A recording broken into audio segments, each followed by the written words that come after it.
नमस्ते दोस्तों, ये रील मैं मीडिया के बंधुओं के लिए बना रही हूँ क्योंकि मैंने कुछ प्रोटेस्टर्स को जो कि गटर छाप अनैतिक अश्लील बिहेवियर सड़क पर बच्चों के सामने, बुजुर्गों के सामने, महिलाओं के सामने डिस्प्ले कर रहे थे, उसको नॉर्मलाइज करने से मना किया है कि we do not accept this in this society. हम लोग नहीं चाहते कि हमारे घर के बच्चों को कोई जो है अपनी अश्लील हरकतों से जो है टाइम से पहले सेक्सुअलाइज कर दे। हमारे घर के बुजुर्गों के सामने जो है हमें शर्मिंदगी महसूस कर, हम नहीं इस तरह का बिहेवियर एक्सेप्ट करते हैं, उसको नॉर्मलाइज नहीं होने देंगे। तो मीडिया जो है मेरे खिलाफ गैंगअप कर रही है और ये नहीं बताएगी कि जैसे स्काई रूट जैसे स्टार्टअप की मैंने कितनी बड़ाई की, हमारे देश के जेनजी जो हमें इतनी ऊंचाइयों पे लेके जा रहे हैं। नीट के छात्रों को मैंने खुद स्वयं जो है कितनी बधाई दी और ऐसे बच्चे जो कि अपने परिवार की जिम्मेदारियां उठा रहे हैं, हमारी टीम में भी ऐसे बच्चे हैं, हमारे घरों में रिश्तेदारी में भी जेनजी भाई बहन हैं जो कि हमारे बड़े काम संपन्न करते हैं।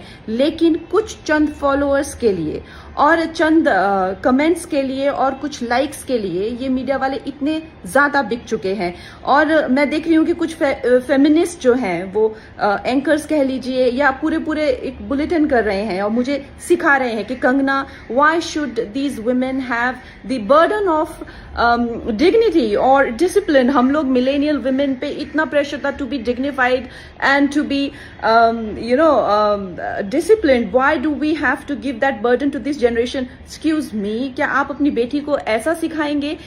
डिसिप्लिन में रहना या मर्यादाओं में रहना कोई चॉइस नहीं है। भौंडा प्रदर्शन तो हर कोई करना चाहेगा, लेकिन अगर आपको समाज में रहना है और संविधान के हिसाब से आपको चलना पड़ेगा, जिसका मतलब है कि आपकी आजादी वहां खत्म हो जाती है जहां मेरे नाक और कान शुरू होते हैं। तो आप भौंडे बनकर सिर्फ अपने कमरे में रह सकते हैं। बाहर आकर आप मेरे आराध्य, चाहे आपको मेरे माता पिता के लिए कोई सेंटिमेंट ना हो, मेरे घर के बच्चों के लिए कोई आपको भावना ना हो, उसका मतलब ये नहीं है कि आप उनको सड़क पर सेक्सुअल गालियां देंगे, उनके मान को हानि करेंगे। मेरे आराध्य, मेरे भगवान हो, चाहे मेरे नेता हो, प्रधानमंत्री जी से जो है लोग उनको एग्जाम बडी कहते हैं बच्चे।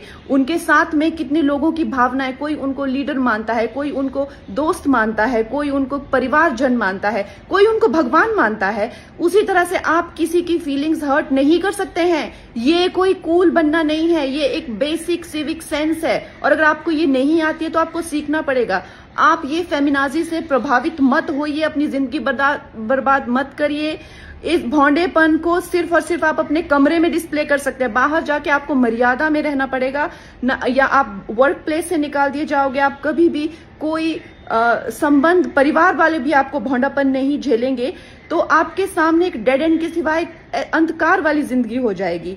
वैसे अगर देखा जाए तो साइंस भी कहती है कि ह्यूमन लाइफ का जो पर्पस है वो एवोल्यूशन है और शास्त्र भी कहते हैं कि आप पुरुषोत्तम जो सर्वश्रेष्ठ है पुरुषों में, उस एवोल्यूशन की तरफ जाइए। लेकिन ये फेमिनाजी आपको सिखा रही है कि आप एनिमलिस्टिक जाइए और आप अपने गले में ऐसा, मतलब आपके गले में पट्टा डाल रहे हैं कि आप एनिमल बनिए, आप एनिमल टेंडेंसीज जो है वो डिस्प्ले कीजिए और बिल्कुल आउट ऑफ कंट्रोल हो जाए, भौंडे हो जाए, ताकि आप जेल में पहुंचे। आपको डिसाइड करना है कि आपको कौन अच्छे से गाइड कर रहा है और कौन आपको सही दिशा बता रहा है। मैं यही कहूंगी जो मैंने अपने बड़ों से सीखा है और जिन्होंने मुझे गुरुओं ने जो मुझे ज्ञान दिया है वो यही है कि ये हमें जो जीवन मिला है वो इवॉल्व होने के लिए मिला है, रिग्रेस होने के लिए नहीं मिला है एनिमलिस्टिक टेंडेंसीज में।